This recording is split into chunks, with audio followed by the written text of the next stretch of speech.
To your YouTube channel. तो आज हम पढ़ेंगे 11th क्लास की बायोलॉजी का पहला चैप्टर जिसका नाम है द लिविंग वर्ल्ड। तो बिना देर के सीधे मुद्दे पे आते हैं। इस चैप्टर के अंदर जो आपका पहला टॉपिक है उसका नाम है व्हाट इज लिविंग, यानी कि आखिर लिविंग थिंग्स है क्या। तो इस टॉपिक के अंदर में बेसिकली क्या पढ़ना है कि वो कौन कौन से कैरेक्टरिस्टिक्स हैं जिनका हम यूज करते हैं लिविंग थिंग को डिफाइन करने के लिए।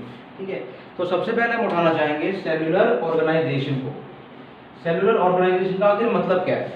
जैसा कि हमने प्रीवियस क्लासेस में पढ़ा है कि जो हमारा सेल होता है, सेल को यूनिट ऑफ लाइफ कहा जाता है, यानी कि इन द फर्स्ट प्लेस अगर हम लिविंग थिंग्स के बारे में बात करना शुरू करना चाहते हैं तो हमारे पास कम से कम रिक्वायरमेंट में एक सेल तो होना ही चाहिए। सेल्यूलर ऑर्गेनाइजेशन मतलब क्या है, द प्रेजेंस ऑफ सेल्स, कि अगर हमारे पास सेल्स है तो हम लिविंग थिंग्स के बारे में बात कर सकते हैं। अगर हमारे पास सेल्स नहीं है तो भाई लिविंग का तो सवाल ही पैदा नहीं होता। Okay, moving on to the next point, that is growth.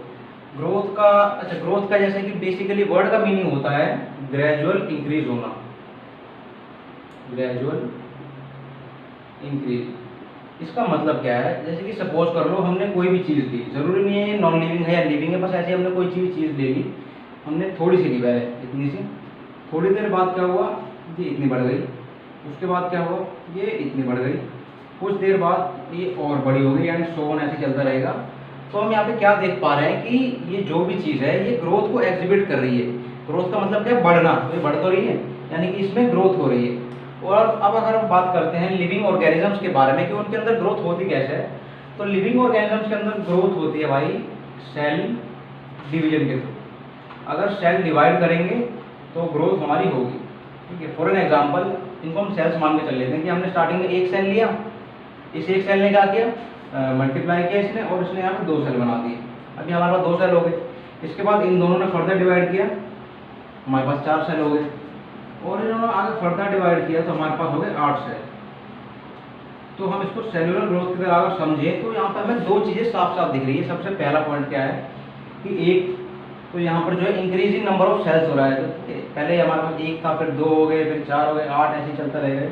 तो सबसे पहला पॉइंट क्या बनता है कि increase in number of cells. और दूसरी चीज हमें क्या दिख रही है कि भाई अगर मान लो सेल्स का नंबर बढ़ रहा है तो हमारा जो ऑर्गेनिज्म है, जो इंडिविजुअल है एज अ होल, उसका मास भी बढ़ेगा। तो सेकंड पॉइंट हो गया हमारा इंक्रीज इन मास।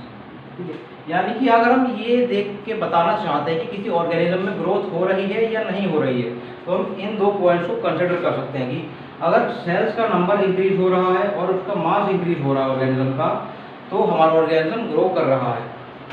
लेकिन अगर हम बात करें यूनिसेल्युलर ऑर्गेनिजम्स के बारे में, तो जो हमारा सेकंड वाला पॉइंट है इंक्रीजिंग नंबर ऑफ मास वाला, ये उतना कुछ खास मतलब वैलिड सा नहीं लगता, क्योंकि हम एग्जाम्पल लेते हैं जैसे कि अमीबा है हमारे पास, ये एक अमीबा का सेल हो गया, इसने क्या किया, डिवाइड किया, इसने अपने जैसे 2 सेल बना दिए, ये भी आगे फर्दर डिवाइड करेंगे, इन्होंने 2 और बना दिए। ठीक है, अब हमें क्या दिख रहा है यहाँ पे, यहाँ पे नंबर ऑफ सेल्स तो इंक्रीज हो रहा है, पर क्या इंक्रीज इन मास भी हो रहा है, उतना सिग्निफिकेंटली नहीं हो पा रहा है। यानी कि इसमें ग्रोथ तो हो रही है, लेकिन वो ग्रोथ हो रही है खाली हमें कैसे पता लग रहा है कि increase in number of cells से, ना कि increase in number of mass से। इसीलिए हमारा जो अगला पॉइंट है रिप्रोडक्शन, यूनिसेल्युलर ऑर्गेनिजम्स के बारे में जो हम बात करते हैं तो growth and reproduction are essentially the same thing. मतलब ज़्यादा कुछ फर्क नहीं होता है ग्रोथ और रिप्रोडक्शन का, किसके मामले में, यूनिसेल्युलर ऑर्गेनिजम्स के मामले में। ठीक है, क्योंकि यूनिसेल्युलर ऑर्गेनिजम्स जो होते हैं वो हमारे वो सेल डिवीजन के थ्रू ही ग्रो करते हैं और the same is their way to reproduce. ठीक है, तो ग्रोथ शुड बी क्लियर। इसके बाद हम चलते हैं नेक्स्ट पॉइंट पे जो कि है रिप्रोडक्शन। तो रिप्रोडक्शन का मतलब अगर हम साधारण शब्दों में जाने तो रिप्रोडक्शन का मतलब होता है अपने जैसे और बनाना। ठीक है, यानी कि reproduction is a process by which an organisms produce offspring similar to them, यानी कि अपने से सिमिलर ऑफस्प्रिंग्स को जन्म देते हैं, बनाते हैं। अब यहाँ पे सिमिलर का मतलब क्या है, सिमिलर से हमारा मतलब है कि जो हमारे ऑफस्प्रिंग्स होंगे, जो नई जनरेशन आएगी, वो अपने पेरेंट्स को एक तो जेनेटिकली और मॉर्फोलॉजिकली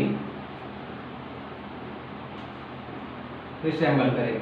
ठीक है, जेनेटिकली और मॉर्फोलॉजिकली सिमिलरिटी का मतलब ये है रिप्रोडक्शन के मामले में, यानी कि हमारा जो नया ऑफस्प्रिंग आएगा, जैसे कि इसी एग्जांपल ले लो अमीबा का, कि ये जो एक अमीबा था स्टार्टिंग में, इसने क्या किया, इसने डिवाइड करा और 2 ऑफस्प्रिंग्स बना दिए। अब ये दोनों भाई अमीबा ही तो हैं जो दो बने हैं, तो नहीं किसी ने बैक्टीरिया बना दिया कुछ और बना दिया, है तो ये दोनों अमीबा ही, यानी कि इससे ये दिखने में भी सेम है और इनका जो जेनेटिक मेकअप है, जो डीएनए कंटेंट है, वो भी सिमिलर है टू देयर पेरेंट। तो रिप्रोडक्शन का मतलब क्या हो गया कि अपने जैसे और बनाना, ठीक है। Now we shall move on to our next point, that is metabolism.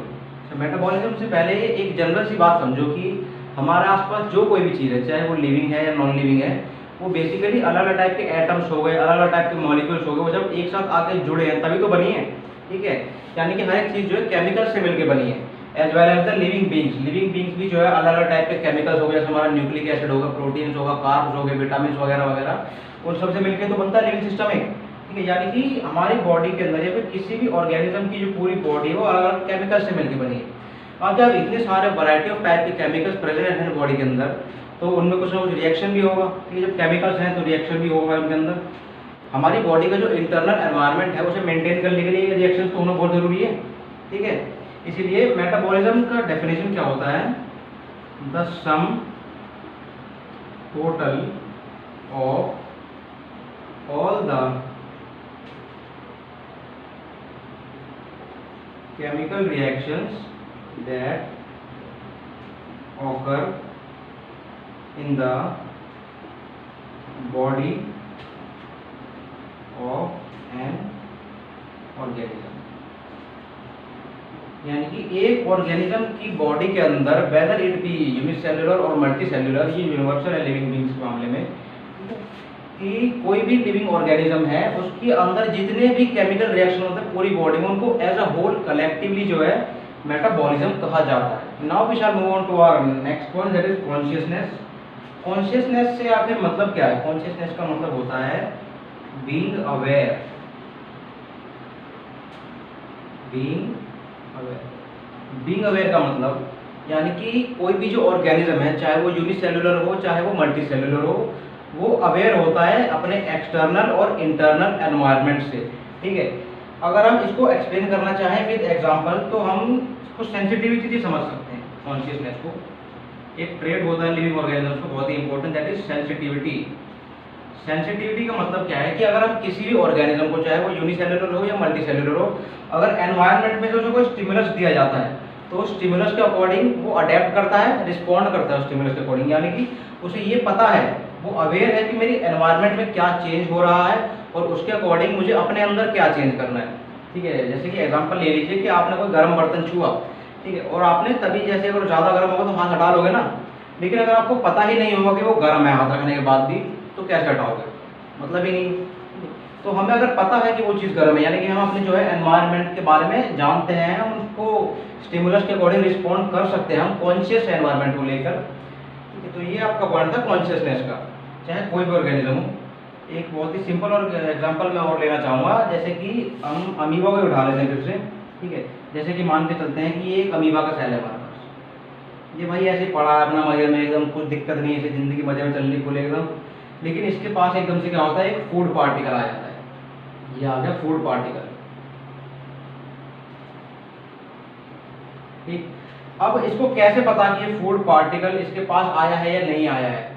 अगर ये अपने एक्सटर्नल एनवायरनमेंट से अवेयर होगा, अगर इसे अपने बाहर की दुनिया के बारे में पता होगा क्या चल रहा है, तभी तो इसे पता होगा ना कि इसके आसपास कोई फूड पार्टिकल प्रेजेंट है, तो खाने का टाइम हो गया है, ठीक है। तो अगर इसे कुछ स्टिमुलस मिला, whether it be chemical, biological या फिजिकल, तो इसे पता लग जाता है किसी तरीके से कि मेरे पास फूड पार्टिकल है। अभी क्या करेगा, अपने सूडोपोडिया को फैलाना शुरू करेगा।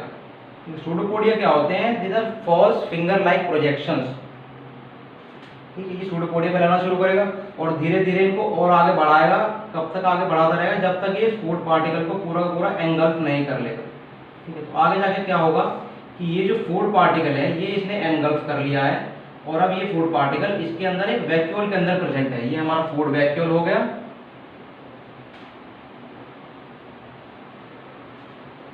और इसके अंदर हमारा फूड पार्टिकल प्रेजेंट है। अच्छा, तो एक बात तो हमें ये पता चली कॉन्शियसनेस के बारे में कि इसके बाहर फूड पार्टिकल था, तो इसे पता लग गया कि वहाँ भी मेरे बाहर फूड पार्टिकल है, यानी कि अपने एक्सटर्नल एनवायरनमेंट से अवेयर है, तो इसने भाई उसे एनगल्फ कर लिया। अब फूड पार्टिकल आ चुका है इसके अंदर, इसकी बॉडी के अंदर।